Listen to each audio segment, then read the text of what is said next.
Your Hawkina Mabaha, me Bebesia, only couldn't name Natana, into many work a kind of case at Nanapa, the pedal park to Panaco Fimina, into Tassana Shas and that Shas, me who was in my home so much, I did my daddy, tried to say what could do, a cuckoo and Kiffy Fernando Poo, and your original busy have to hold, I will go to flow with Sherry Cuckoo, I ain't Nina, share, Mamma Gaba, Bobby Big Mabana Never been a summer, it's not my baby. I did him to know. I buy a bomb and a mortgage. Never been a summer, it's not my baby. I did him to know. I buy a bomb and a mortgage. Why a fool?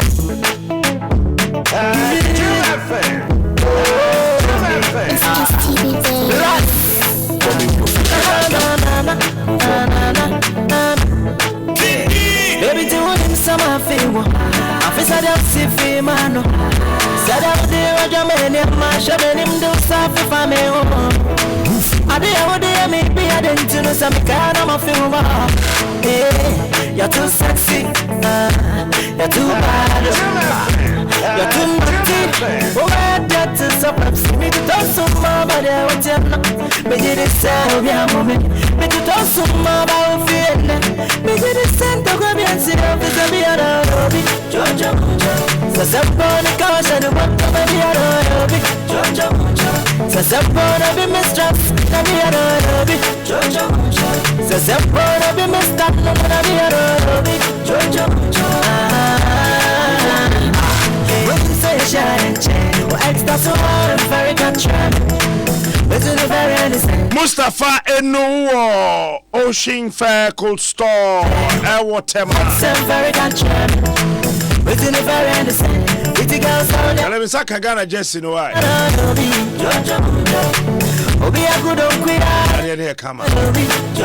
Thanks so much.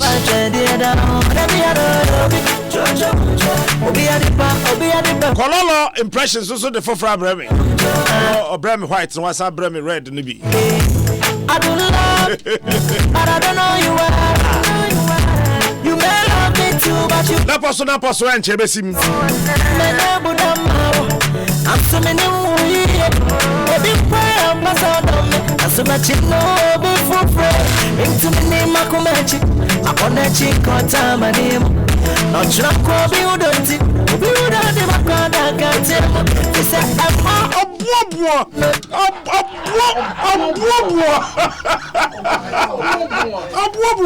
I was yesterday. Over Tipa. Also, a story be a farmer's example. Do motos. One quite a much of your scammer.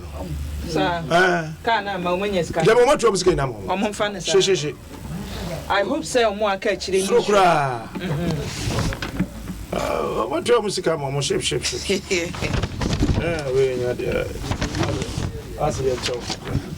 Now, much as a miaba. I have a Nkofa court Armando on you know, what me buj police and a gume dano.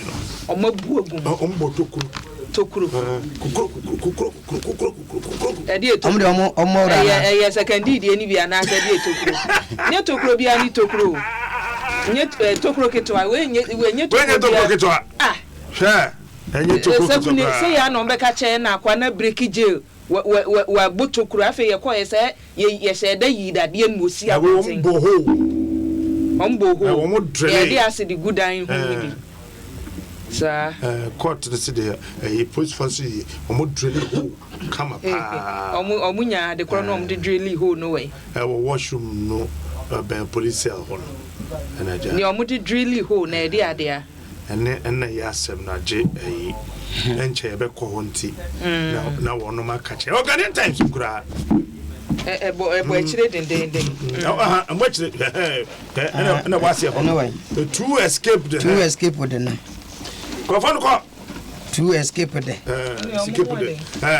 Apollonia City Development across New City, Cabell, our milk. Second Kings Real Estate, the home for kings. Call 0244645784. Latest form, your partner for life. Agbeve Herbal Center, Wayar Safi, Lily Rice, tasty food, happy family. And Tabia Heba, make sure you're true and authentic Heba Medicine. And Vodafone, the future is exciting. One of the Swasiade na po so ebrewo. A day I text what you been coming watch channel pay. Joso. Bibia Boko dear. Oh, yes, Adom. Yes, Adom, Memoya Papa. Bo. And right now, promote yourself. Oh, Memoya Pa. Memoya Pa. And Ra Mobahama, come see some Kushia. Mammy, your friend, no son, a general manager. Muko do what time, Bain. The Pacho, me coco drew on to say 12:45. Pepe. And he may call Yano. Metena Siana and Painful. Efre may call office. Nipa me caught to Hodier, and Yadi Amakoto Mo, Jum Hoda. Into a month to make office, and make a say ye, no crimu pa me chow, over the SC now. Now, before see be through 1 o'clock on a day. Now, the Sika, or the Amame. Now, a man so a come home about told me. Emma me share say, or when you answer the come Musika said, dear, a tear pepe. Emma, ye do woman you Sika ma woman, and sana, ye free on them. Ubia de Capranca, me patch or derby. It will be a diamond. Ye pure be a diamond, and I dear no more home yet. Interest, so mammy interest. And no no more home no more say, actually on befremi. But she can't dear, she capoting will be adding a dear call dear, will be answer can dear. Interest no the chair by Hawana. Oh, I jam but a drew baby a nipa was your boy, ya. Would the only second within 6 months and walk as a wokojia or bet 8%. So a quadruple. And the other thing I made the another for 10 months. Not 10 months, went to me a mammy car, went to me mammy be being car. I was what the mammy. Okay. But but it's a CNT. The other person who in answer Ramokoye, Monsaka Musika, Asunjaba, and one no, and one to the Etia. Medawasibre, Mensaka, Yamin Shiramo, Yamin Shirao, Captain, Yamin Shirao. Amen. And near Jumapa, Yama, my way, any depending. Go why your wife is a woman, my way, in Butu, and Freddy Pasoda. Baby, I no crash. Any you will be out of Ubeka, I'm a nipping in air, and Yamam and Shirao. Now, my Winesika, a wabrabum. Na wani ambere ade na watumi aye ade a onyame akoma pe onyame nhyira obebre me dase amen na nhyira won so nyeska nam de ama me ready amen amen bye bye Adom 106.3 Yasaba Obrampom CP His Excellency the Spiritual President, good morning. Bema 10 grams ahofa ambiably. In you so drama, ya so me so captain. Just disappoint people. Those are my attributes. Is this not Madam Promise? Yeah, and she's a promising, very promising. Obama man for be no my disappointed. Bema 10 grams When you say disappointment, it means when somebody is coming and you want to introduce the person, you say disappointed. This is the man who has been appointed. Disappointed. Disappointed. When you are appointing. You are appointed by your person by appointing. Exactly. You are disappointing. Exactly. So you are a promising star. So go on.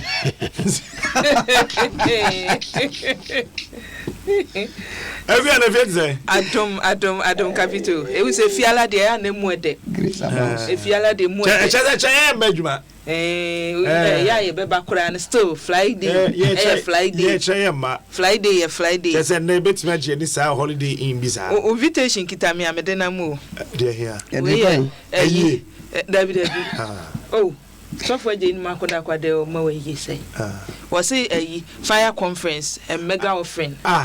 Ambassador from 8th to 14th, Juada Ebe, Kaneshi district, Janachi Honomoa, or some infamous na unim no am 8 to 14. 8 to 14, Juada Kwesiada, July, ya.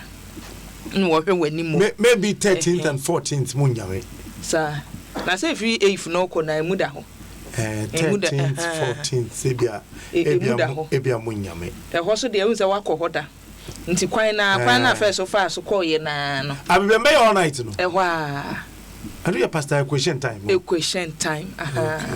they say so no as a man kese ti we so for papa so hihye crusade you as a man kese da serious I know your August you be hey as a man kese munya radio ya ba o German Samakasi for Christ. Samakasi for Christ crusade. Giddy. But it's good they are doing it. Me worry back one and say my worried about it now. They say crusade in Kosubi. The church not stop crusade and it's bad. I saw Najai. As a so win no no crusade in Kosu akuya sa obekaya first win nam areas oh yeah near platform or town be near we are near tunum ba akuya de twa krai Jesus to me jinkwa yes you there want some bra yes na sane na de nurse wo hudi mod ho se na nse o mo de hwa ye se bus bebre ana bi mu so kwabo mo tent wo akire ba na so ye crusade no ti we mu bo mo nyo chocho mucho na mo so de Yesu refre wo me zina no bi jina hoda mess Adam say wow say so pewura ha Yesu refre wo chocho mucho fre ti be ape so ura no ampo wasepa no I said rallies first no witness Bayer rally, Ebrekuo Bayer rally, Ebofrekuo Krat rally. Ye bomb patano. A bomb patano. Get so I drunk a can or and Mrani Abe. Until Cofona betrayal, I do no mutie bi. Your Qualia Group, Easter Convention, Easter Convention, I had the Munja. I said they are all comfortable. Umbo papers in the no. Enti yesha papers nasia. Yamfa de impo na nhyase ebia ene manfa MP fu nhyase we kra meka ba ko peni wom na majority leader Elu Seche Mesabo Suna chese kwanya wo fa so person defend this $200 million timber no it is uncalled for enya na wonyai enya de efata no wonmunyamfo pa Ghana fo bu no na do ye die pa hweye no kokoko wa Ghana fo so no beti atofom ama chese ndom sa akeka no nenye say who ni see no do time on press conference and minority leader so yare ne ho fa ni nti ono nko ani kai say udi agro so that you ba the course no ho do the agro na one year careful is there a constituent national say free from MP leadership no na ensesa but NDC leadership no man ye careful edi be yo NDC sir opposition leadership no man ye careful sir chamber you na say omosi ayewa enro si chamber we wo say parliament njai ho asem ka odi omu nyina be ko opposition say parliament njai asem we ka omu njai ka kra one will letter be a friend say Herald are publish no speak a letter enti omo kasa chese man no mani yesa kra mani yesa yesi se otu wa na constituency no obi apel number no wa frɛ man o ka mo amukosi chimba no ehu stand na 2021 si ha yeso ofrɛ yo se mi nka mo me horo mensa o madane Herod I wash my hand from the blood of Jesus and les MPs ni nam ho a wo mo yeye enti Elu Seche Mesabo Su swami fo na kyerɛ sɛ o mo srɛ no mani yeye sa na MP fo a o ma kwakoto ngokokom ama mata de fufu ay kokko na wotwi mu no na no kra so chese ba ko beto mu kade MP wano so na krata dia ba wochem chese Ghana fo so mesi asom go ma no guma ne so no mana ye mobo papa ya se chese wote bas mu a kade MP wote trotro mu a kade MP wote tie mu a kade MP moto so kade MP wo toilet so kade MP all public places the auto on nam wodom yes kadempi sa and yes ya koso e teacher say papa no yes ya de na to pampa so say wo hye mra na oni mra no be catch you so baby I said the man is tantalizing I'm say anano so tantalizing I say Ghana police for tantalizing MP no I'm say so mama na tantalizing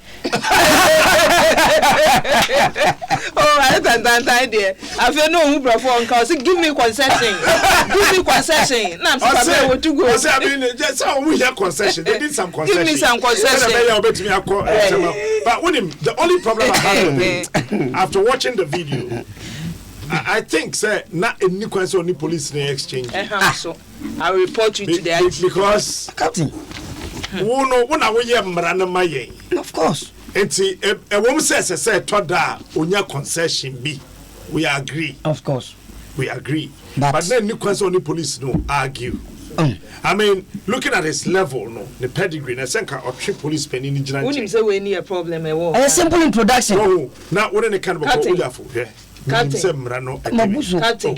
Wouldn't say we need a problem at all. Can need a problem at all. You are too big. In ourselves. Emremuno, so more minimum privileges are ye dear momo. And near my ye to me the yomun, ye to me fan yomo. Onim, when I come and come. I can't say MP, so who trim not traffic, not concession. Police. What's the penny me be? Ewa deal with me, you be muta. Not such 20 match, minimum says 20 match. Oh, what? Yeah, I know hey, had ye. Hey, how much? Aya! Cabian co, cabian ma. And I was meaning that. Let me so champion. The way I said blue lights, I started so much. Where you are? No, for you never. Oh, babe, me bedroom house. Hey, calm down. Oh, boy, glass them. They call from Boko. I'll see you under arrest. What am I making? We are interviewing. Maybe I'm a better story. That's what what's the year. Now, the ASP Florence. Saki Clark. Saki Clark, on a divisional crime officer. So, ASP, good morning. Good morning, sir. Permission to carry on. Yes, permission granted. Pacho, Bibia Boko there. Pacho, Nyamiaton. Good. Yeah, story be a noa, sir. Mo ayom so. Aha. Court are remanding nipa mienu ewo ho nanso picture bi a me hu no ha no hu pa o se o matimi abotokro kakraka yi pa ewumu adwane afise ho patwa sarete e patwa ye no kwe wada mamo ye hu dai me patwa ye guso e ba ne sa amo ye djuma wo station ho no yeah, more a number of days to look for the person and in Patrick. And there are other internal measures they bring Banasai in Patrick and then. Now, we wouldn't soon a good Hunebuya now, or Modomonsa now the day. You realize that you visit Cosin one, you know, there is a standing pipe in the cell where no matter what or bonnie I was say, you know, we have your fundamental human rights. I was so Jerry, I was so to me no monsieur seen with him, all that. Into there is a standing pipe and as a sandpipe or so. I know now we are no they are brothers. To me, a two pipe or no, the very top. No, baby, and soon for finally and say, we contain a beer with the baboons, you know, almost and normally constantly, and something so good a particular area, a space, or wall, no, this you go constantly, so when you crack, and then with the should I say the tip of the pipe na a tap no say metal name say from time to time the scratchy whole wall no and these people we we're able to do that, create space that it may admit human body. Let us say, anajo, I'm a family coin, but we are on it seriously. In court for no, on it seriously. Pacho, baby, I'm about to crown the Fapiano, and one of you a ben room one, a chin room. And I'm with me, ya, Cotra, I'll be and who will be anti Abesi, time on the female Johnny Coy. And yeah, but not looking at the time. Osha, and they say, and I don't know, and you know, and young Mukrana, and young Omo oh, say, running escaping, no, and so when no Kuano attracting a punishment attracting. And you know, who be at when you attempt that, we know. Circumspectively, you know, but we are on it seriously. Yeah. And your mom, yes, I'm going for free. And now, make us we suspect to say, an object. Yeah, a tap pipe, not the stand pipe needs one, and no, the very. Last object tap and if someone had a good contain out the fetch water. No. Okay. Yeah, yesterday I have to fall on a plumber. Say it is called tap. I thought the whole of the way is tap, but it was no. They didn't see any fabric that tap. And see, they removed the we are more. I know I'm so fine. Say, oh yeah, I'm didn't see any good one. I know. I'm the scratchy. Then crack. That is so much to me. Any other space with which I pass it through. Let's say, and I drop back on my year, ultimately scratchy ya, blog na ya, plastering in a manicoy. Wow. Okay. But says Yamunya or Munchi or more. Sure, for now, we haven't gotten them. We are seriously, my people are on the ground. They are seriously looking for them. Okay. Pacho, now, I want more CCTV cameras so Pacho, we don't have. Oh, okay. All right. ASP, Amanda was it. That's it. ASP Florence Saki Clark, Divisional Crime Officer, will go so. Tigu Adamfo. Omude omufoni aba bonten ba ko de Haruna Musa ne Abdul Karim Musa wommi no ina adwane ompache so omkofa obi 8,000 Ghana cedis bi na no ho nsam sana report but ye ndwane ye no na ehia entekua yanko posi pani di mechi oduru ha obo mu ana me middle class ne ko fo ba bi huna nam so abakade papa na chime oni ma de ode ye me tiana m kachen sem pana chom pese me hwe ne am kakada me introduce me should also no problem obetwa me yes not train me introduction we quickly na mkwa bontin na o train say road regulation book bi to ho no we be ha ma me o se kan o se kan ne dey na ma kind loud na what o se chere say na ma chere mu na if you do time say me be ye sa news review quick na show newspaper review quick na so me sa another 5-7 minutes o se sa kwona bra me twem akwa me ho you come and was say be from ma me na ma san kan them so mpanacho ese me san ko bi o so betwe me but what who say na we see handle situation no nipa na chew you have to know say afom na ya cheme of course na sane wo pesa wo di wo position bi wadwuma bi a wo ye di hunu police is bad eno dia wo yes bro so onye biom yes ya boneka eno asa wo de no court okay 23,000 for no we abi onu kan enu ye tamafo no so am case ni ye different kura we the sharp kura na ye di asem no we ya quick action ya boneka ni huri biom say what you want chesa adio ye no ho I na me hwe nanim so what a police officer oh yeah I can imagine what he was thinking so can't say me be chill they no be from the chance me chill academic punishment We no the book no so che me ka ho. Tuko dia. Dia na kokosi o sa ji wa. We da come here start to there na to say. Book we da come here start to there. We see no more. ATMP no sa brede Ghana for dodo no anso akeka madwin bebre di ache no. E che se enye so ye sabim wonko na no Yesu ka kira baba we ko no wonko ye de che se na bone che se ama wo so.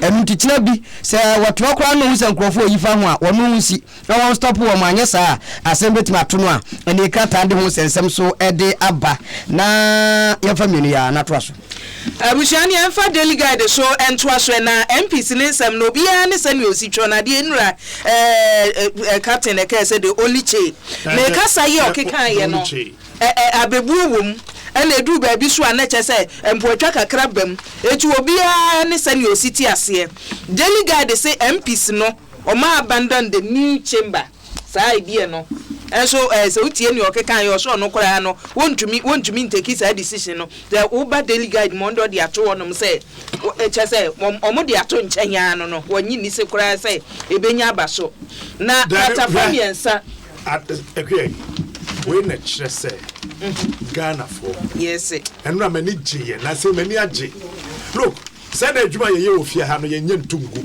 ye to wudi an ye sanke Ghana say ye ne bie anke beda. And we should do more of this. We should do more of this. We need more of this. Look, we should some young people party. No.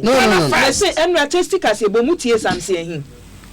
Mutie samse. Or say, nipa num and a board no so. Say nipa num no na akwatena se na oma bopo. And oma chuchu anu ma hu na omo de be kire ye bi say sa anu ma be ni. And then if you be say say, we leader na come was wo come home. Me leader no minority leader come on. Eti ye say ye MPs or majority so or minority obi atumi ye bold senka niema ye ne parliament ne o mai mu nyina no ye yi amanyosem na tonche kakra se ne ne ye hu ne parliament ono mo a obi ase o ye nte ase because so ti ase a wulu su bodi for otwen wo nanka bodi for mo otwen wo te pa but you know as MPs no you know but party members leadership na nkasa de on politicizing no en enye no what politicizing no ye secretary they say don't get anum ne otuko nonom they are trying to SMPP ade that is where MPs ne ya ade hwe me say eno ane ne captain ka say ye ntena ha say na adwuma no ye nyem ma unipa kro wo mfa nche meditro nche ase du nkatia mu issue statement no anu area green ye testika se bo na dem ya mampani da Adom mama one state of the nation yo 2013 no wo gina ho ka say new chamber they are in the process yo mo ye ho adwuma politicians no fidie chi woni a wo sunko ja wo me I say du nkati asa yi no mo issue ye statement no me nyi ni se no mo hu sa video we 2013 sa state of the nation address no me nyi ni so mo tie nka wa me issue anka say na we mu no mo peka wo mo nyina da wo mu nyina na sa chamber no omo pre ho eti adwuma na ya ye nde ye beto aso saa ye bedi o machi saa se me twen da whole central MPP be we no ho ande ye beche na menhia NDC be we and whole central de ande beche I am waiting to see that day. Oh, it is possible. See menhia de mene Dr. Kwame Adukufo dum koma ho me hwe na ni kosua din na me ra ho inside of me. Why? So, sometimes we relegate certain brains behind. Yeah, na mentiasi. What by any power? I am mentiasi. Not because of any relations. Yeah, no, but no, we are losing certain brains. We are losing certain brains. No, who Bema comes to see an ocean so Janibia. So, and Saduku for her. They will call works and housing. I check. It is one year born commons and papa penny me was it. Hackman pan your down. Them Sulman are they? Said time and Hackman or ye minister were had footprints. Awara and I'm here for Nebecca there, a bay late. Footprints no mujano ono. Honor Hackman and Obo was 7:45, not had the old channel. Into Oma Indian says, Yeba 7. And so today, man, all starts at 8:30. na captain you see saa nipa ni nyina no hu omo private businesses sani omo manage na omo de ebedru empempenso omo di duru ye no ye gusu adwuma ne ye be ye pa na muso anamo ande mo kai asem de na abai na mo na abeto dwa se Dubai men no wo mo se ensem wede 44 no se na mo an en wakoton gold en obi agi ni gold court awuli ni aba ne se yesi na one grabs $39 million in Dubai. This story we na wo kai agi ono aba Ghana na o kan samaje di Samu then you want to another newspaper, the same newspaper, sometime back, I said, we're winning $50 million court case. To him, it's also $89 million. Obaba nesi connect tano. Ejuni pa kwa be na no why. Take your money. Take your money go. Me. Jidi nya sama wate. Jidi na nya djuma.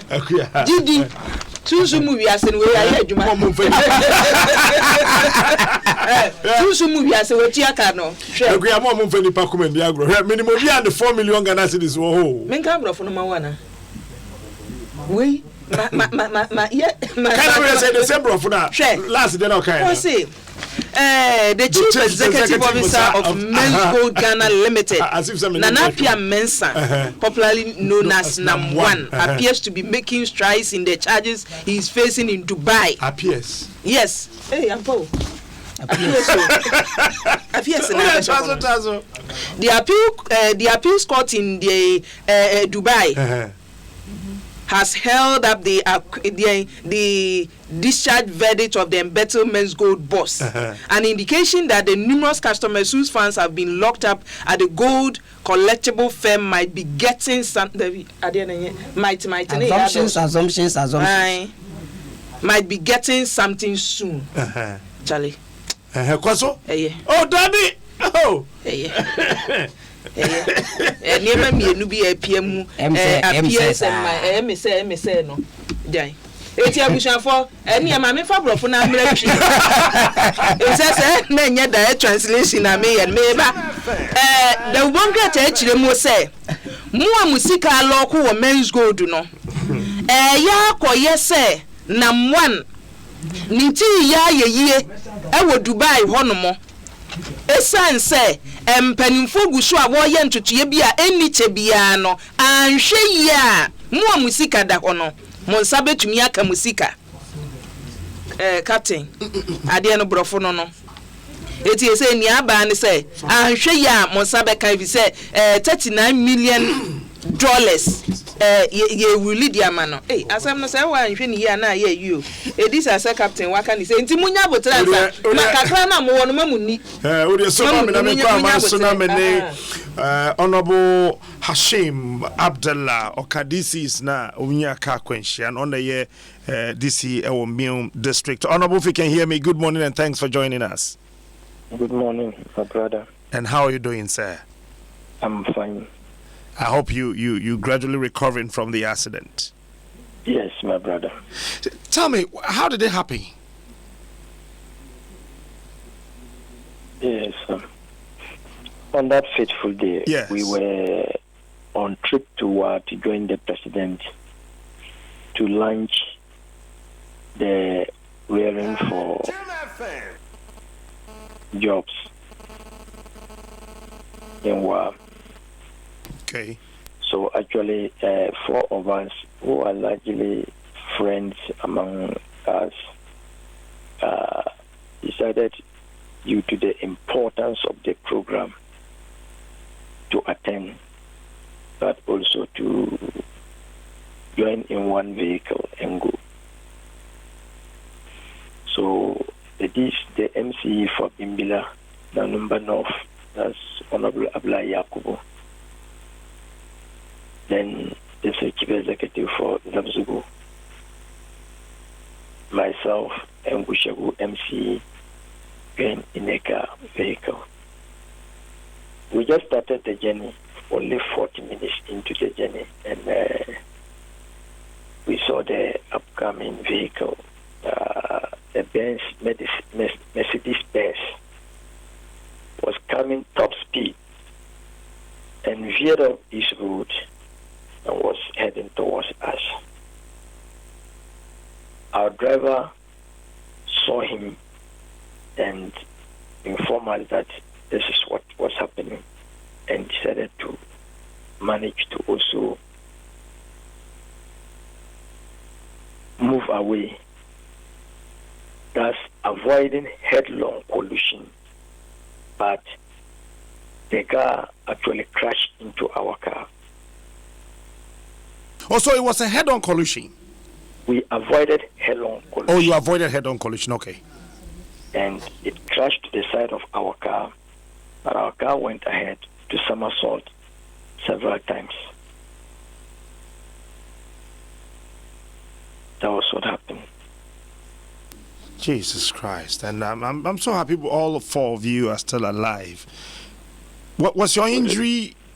We really thank God. Mm-hmm.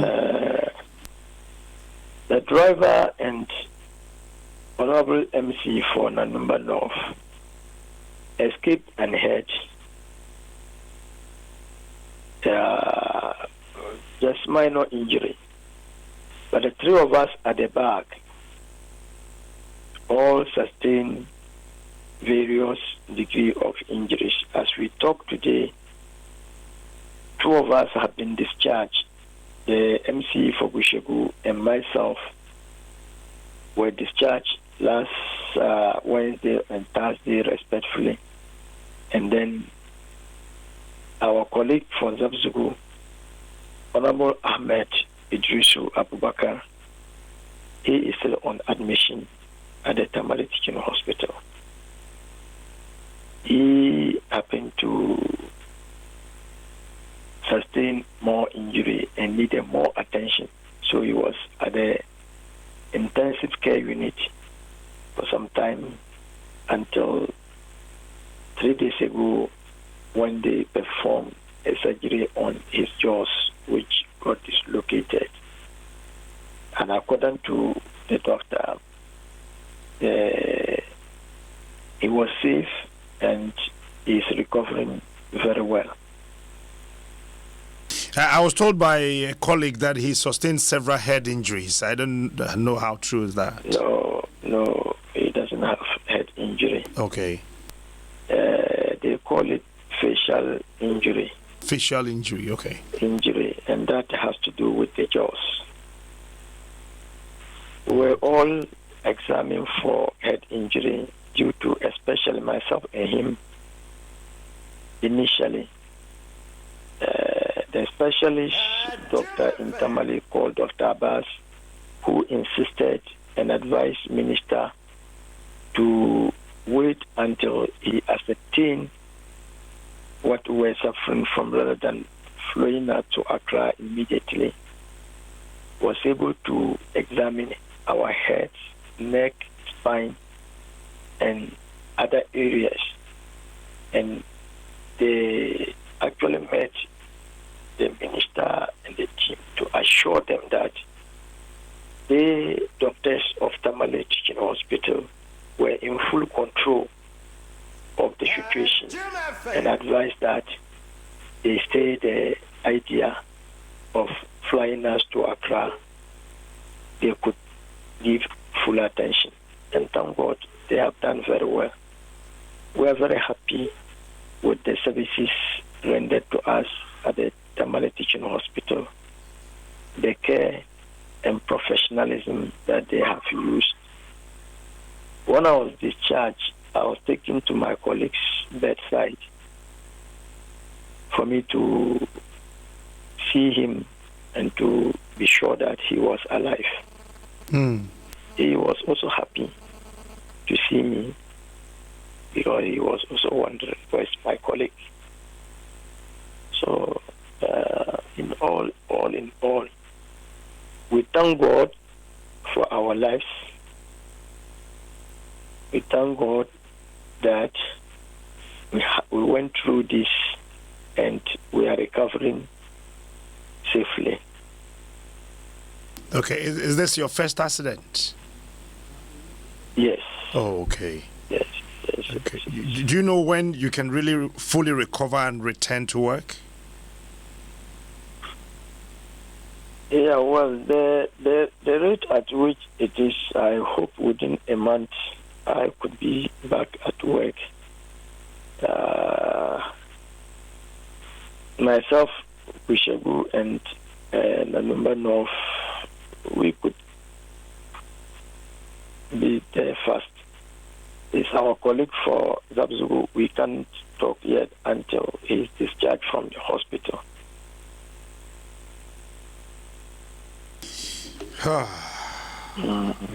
We thank God for your life. We thank God. And the lives of the other DCs. And we wish you well. And we wish you speedy recovery and all the other three. And we hope you return to work soon and continue the good work that you're doing for Mother Ghana. Thank you, sir. We also are grateful.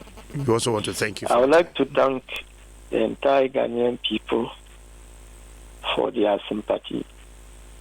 Thank all our colleagues, appointees of the MPP administration, and the administration of the Tamale Teaching Hospital for the care and love they showed to us. We are very grateful. Okay. But before you go, quick one, Honorable. All of you were in one vehicle. Yes. Was it a decision taken by all of you, or it came from somewhere? In fact, it was a decision taken by us. Okay. You know, I'm the dean of MMDCs in Northern Region. Oh, all right. Initially, I organized a bus to carry us to Wa to be part of it. When we were not sure of the condition of the bus, and only few people accepted to go, we decided that we use initially 2 cars. Actually, the 2 cars came out, but this one was already fixed and was ahead. So that's how come we were 4 in this car moving. It's regrettable. Even though we each have our official vehicles, we thought that rushing to Wa from Tamale to participate in the program and come back would save a lot of cost and time. But unfortunately, we found ourselves in this. So I think the lessons that we have all learned, maybe next time, would exercise better judgment. Okay, so that was your official vehicle? It was the official vehicle of the DC for Zabzugu. Zabzugu, okay. Was it a Toyota or Ford? That's the Nissan Patrol. Oh, Nissan Patrol, okay. One of the new ones were given is 2019. Okay. We thank God for your life. We're so grateful to God for saving your life. All right. Once again, we wish you well. You're welcome. Thank you, sir. Thank you, sir. Mohammed Hashim Abdullah DC Owomio Oka DC 4 and 9 Nyaka Kwenshia Minu de ye won Minu no so de se ba ko de enche na ba ko na kan dem se ono ne de ni mo de nka krante ono but I was like you asked now, it is not advisable say such persons don't go car back man until no some person save cost but it's not advisable. Also president call Basi ministers it doesn't help. Yo baby oh you say yeah being kase bonemra but bibi kwesi you lost huge prominence what they say and it's not good.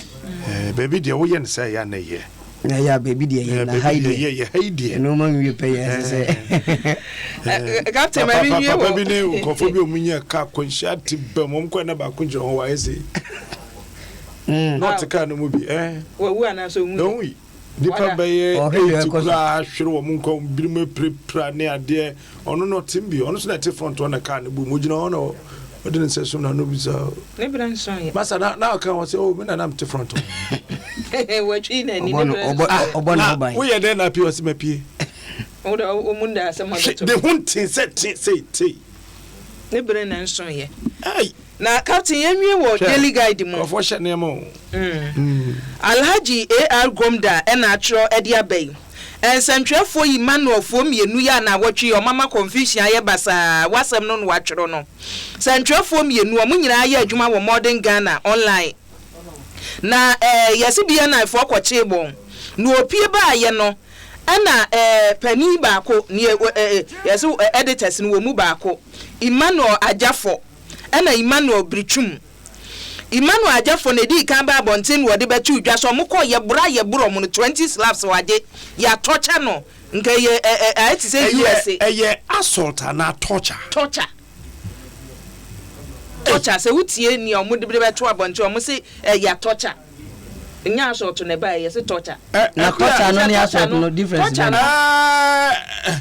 torture so ya assault just that a high degree of entina me lawyer bi chire mu say ya de kani ato wani say na hwekani anwa ni nyina torturing nti torture no oh say torture ankasa no ye any system nim US for na use torture wo metimi a torture o de ma me kwa homa iso mra na mba na ya torture no eti me say torture no me yam hye me say ya torture no aja for say ya torture no because torture no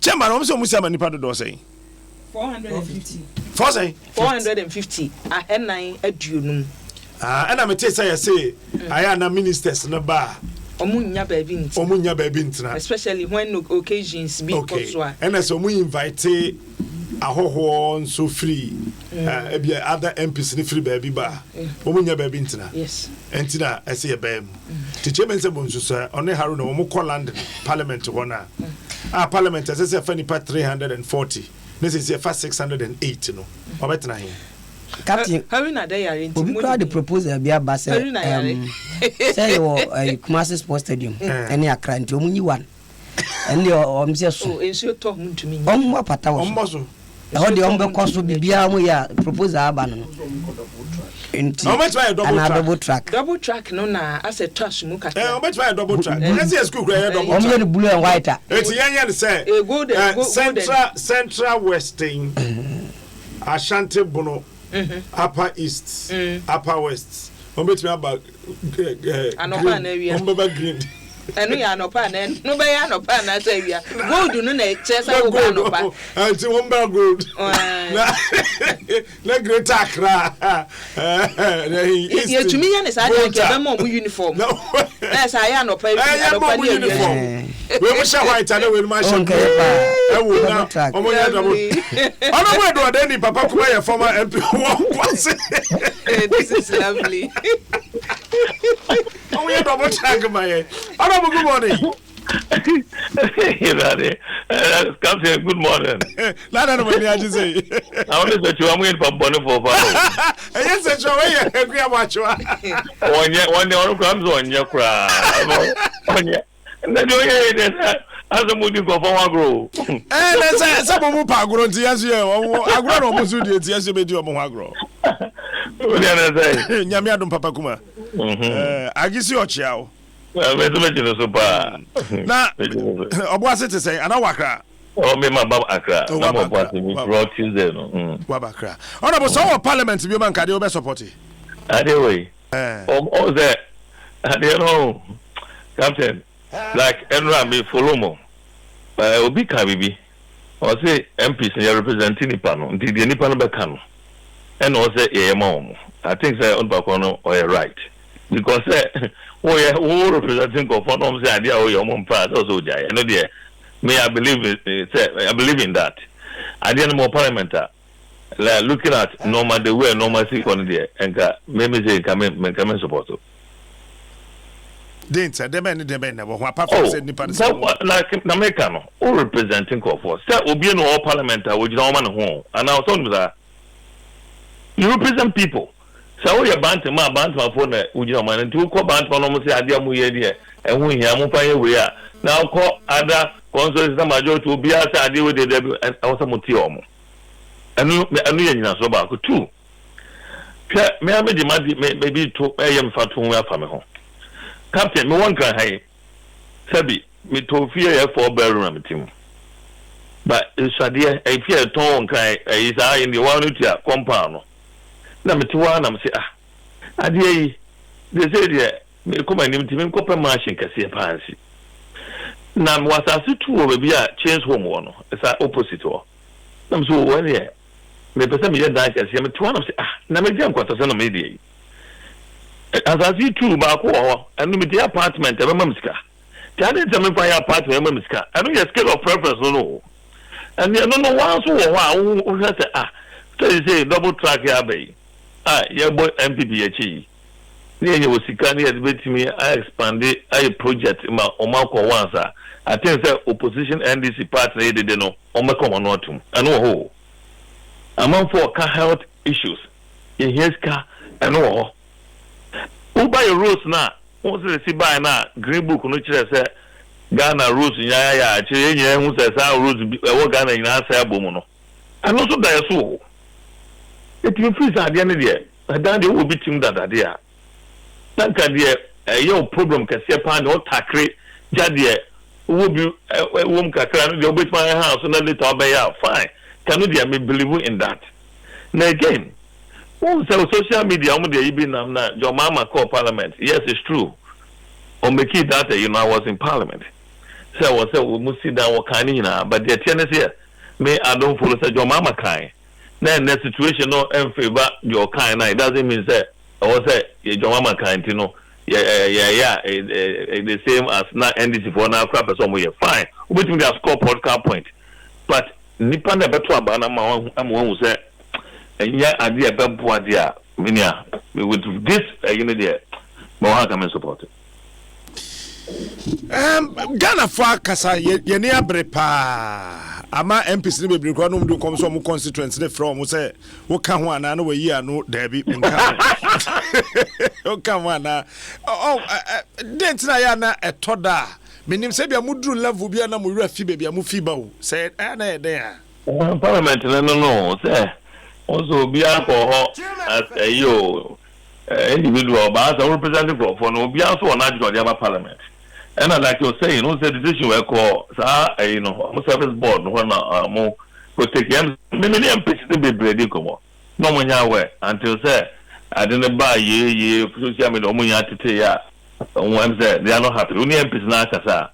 Both sides and them say mo fi say you know woman there. But time ni woman there. Yeah, woman dey sound come on ba help for. Me dey mess me am party for and before I deal with it. Because you see the mechanism. Vote no and go for and any part 270 something that was parliament in to Abano. Here, the masses. Where the masses versus the parliament do. And you read, the almost one, no tea because almost never to Abano. And this time about to know, I had some work a crowd. What do you mean? We are too sure, say, maybe, out. But then, why is the gas no? How much you know what it to Abano? I tell you, Cacao. You ever say, again, the Acondia. Some drop. Some drop. Honorable Mamma was BBS some drop. Okay, that's it. My main kind speaker, Honorable Edward and in a former MPO Boise West. I'll say, Kratano Otrono 19th June 2019. At the Koma, His Excellency the President of the Republic, Nana Dankwa Akufo-Addo, Jubilee House, Accra. Reference number of letter no OP9/040 SPKR OP/SPKR/19/040. Letter written on the 19th of June 2019, and it's on the letterhead of the Speaker of Parliament. Your Excellency, proposed new chamber complex for Parliament of Ghana. Invitation to sword cutting ceremony. Invitation to sword cutting ceremony. I respectively refer to the above and inform that the Parliamentary Service Board plans to undertake a sword cutting ceremony regarding the construction of a new ultramodern chamber complex within Parliament House. This is further to our briefings regarding same. As on the President, the aim of the project, Mr. President, is to overcome the capacity challenges with the current chamber, which is operating at its optimal seating capacity now. Additionally, it will provide a building suitable for parliamentary duties, enhance physical and electronic security for honorable members and staff of parliament to ensure more efficiency in legislative business. Currently, preparations of detailed designs, preparation of bills of quantities, as well as value for money check arrangements are underway. To be followed by a formal application to the Public Procurement Authority PPA for procurement approval for the construction phase. The Minister for Finance has dutifully given budgetary allocation. Hey! The Minister of Finance has dutifully given budgetary allocation to symbolically kickstart preparatory activities towards this flagship project. Mr. President, we intend to have a brief sword cutting ceremony on the proposed grounds for the edifice in Parliament House. Mamin could be the next one. I'm trust from now. They are finna out me. It is we catch us say me dia gura anya group no mudi. We request to have the honor of Your Excellency gracing the occasion as the special guest of honor and to cut the commencement sword, Mr. President.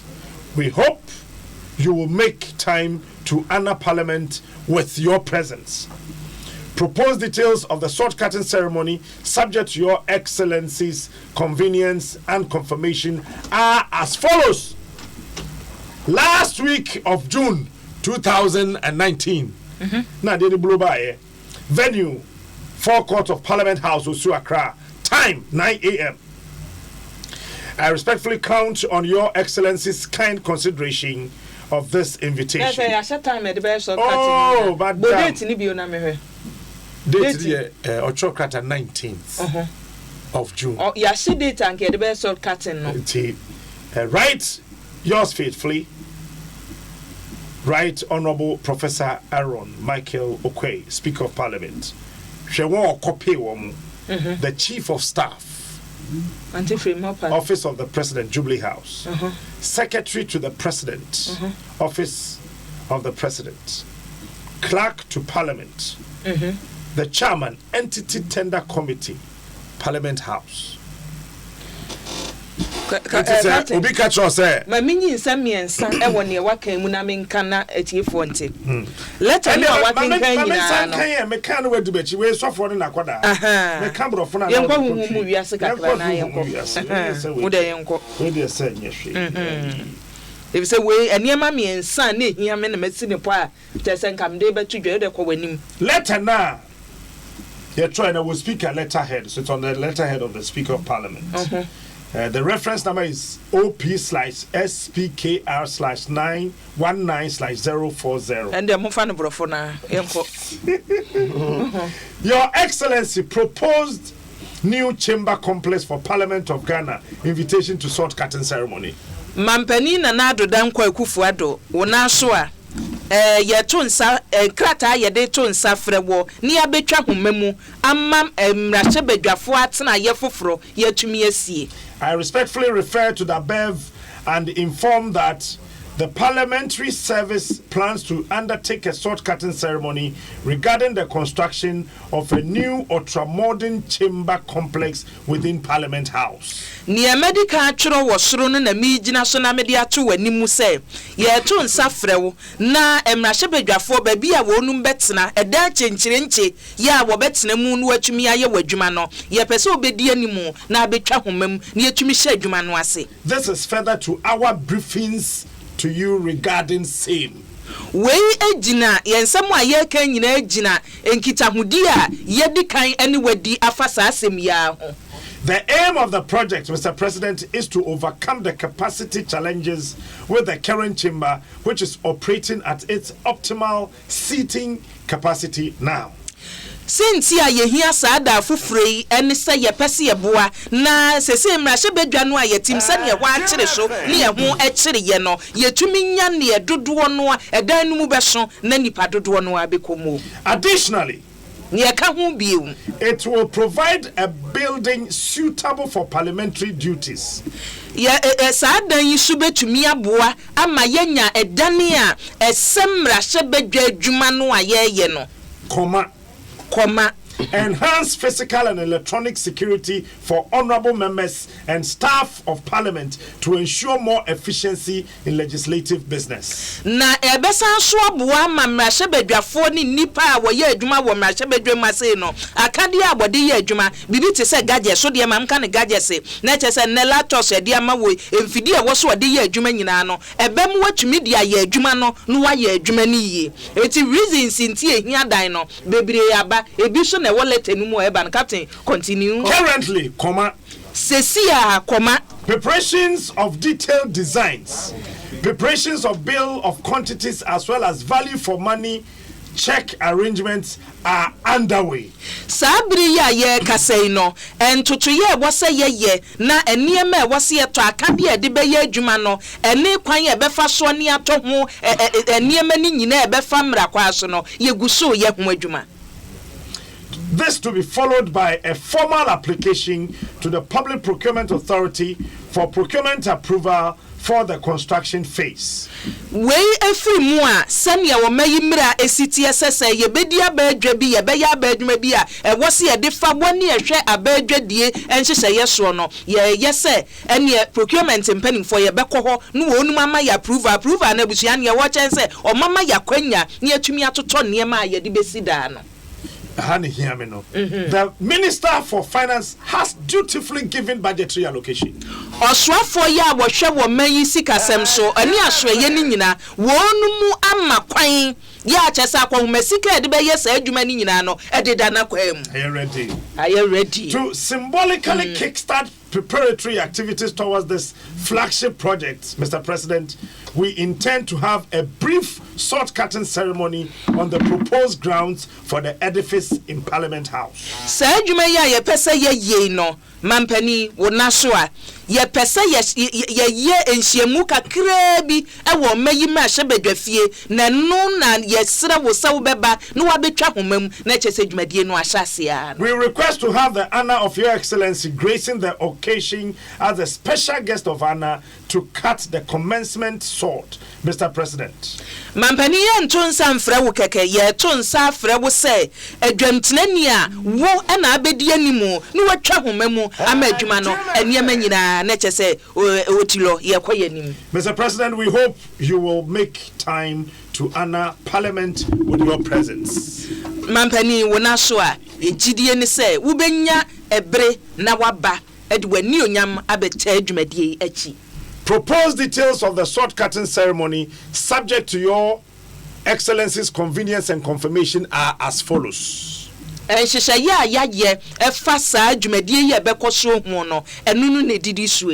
Date. Last week of June 2019. Now what you oh, I see. Venue, Forecourt of Parliament House, Osu, Accra.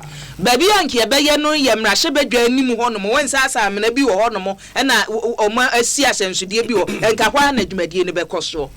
Time 9 a.m. I respectfully count on Your Excellency's kind consideration of this invitation.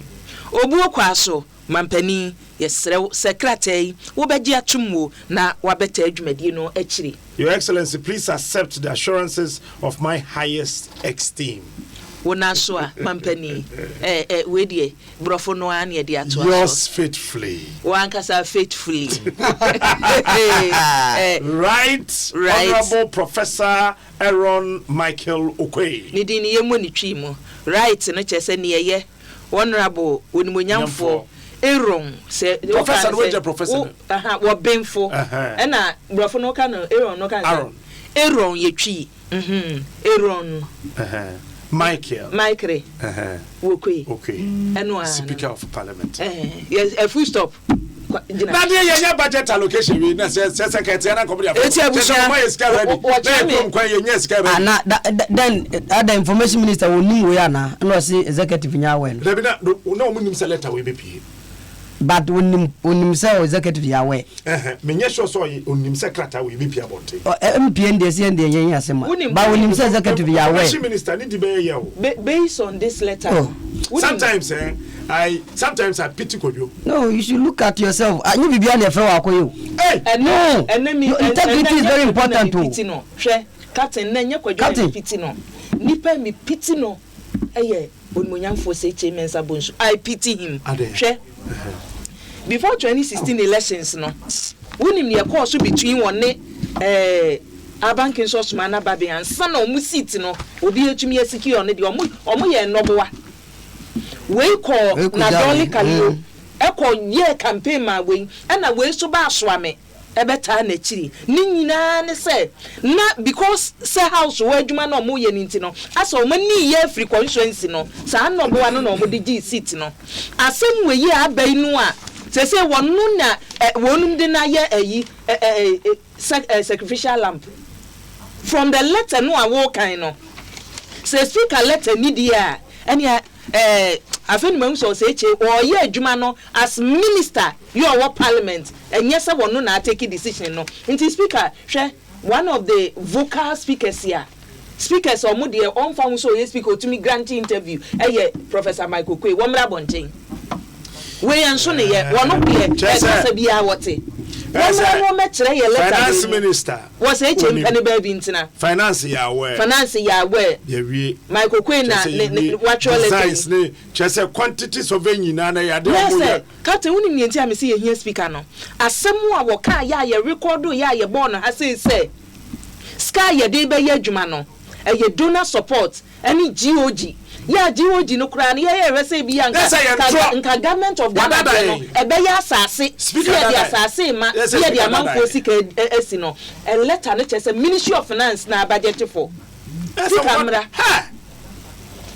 parliamentarians na say we papa if you don't want to lose we ya was out hu me dey assemble akopɛ na beka president mwani na ho I was out hu film and I donor support no afede na ya dempo and ya tumi adu sa ya parliament o monte emotion ya approve ya na concert bi e say Mahama e ko parliament e ko ka say e na ombesi we ya de be this CPP okay say Mahama ka say obesi a Mahama start e blocks mun ko wie Captain Mahama start say hospital Captain, you know the reason ti amount for between is because of the press statement free and concert no NDC for so the omoni betu no so the na ba me de yebra yenya senior kodo we see we integrity okura mu so you should protect it for us the information minister need the bear ya jai order no Captain ayana team I'm trying information minister no a phone call away between you the president and chief of staff so I can imagine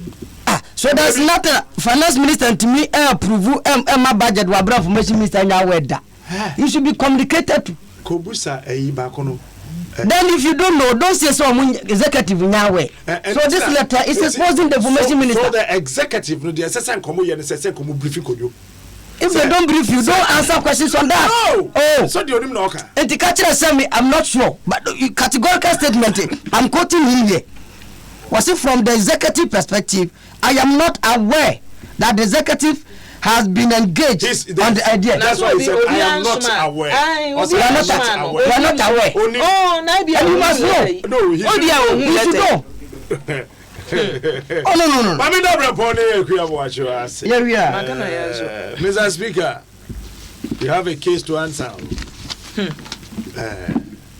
Tisasa kadi na chese mo yewi o se che won tena ne ba bi na speaker me answer chemesa wozu fe ba bitena na se president kra na kodi hu nkomo dada ami yiska dada yiska to dada nana odaro ma mo ni na mbra adu primai mo ni na yo afize bribiara ye baby an yesen pakpakpa yen serber kra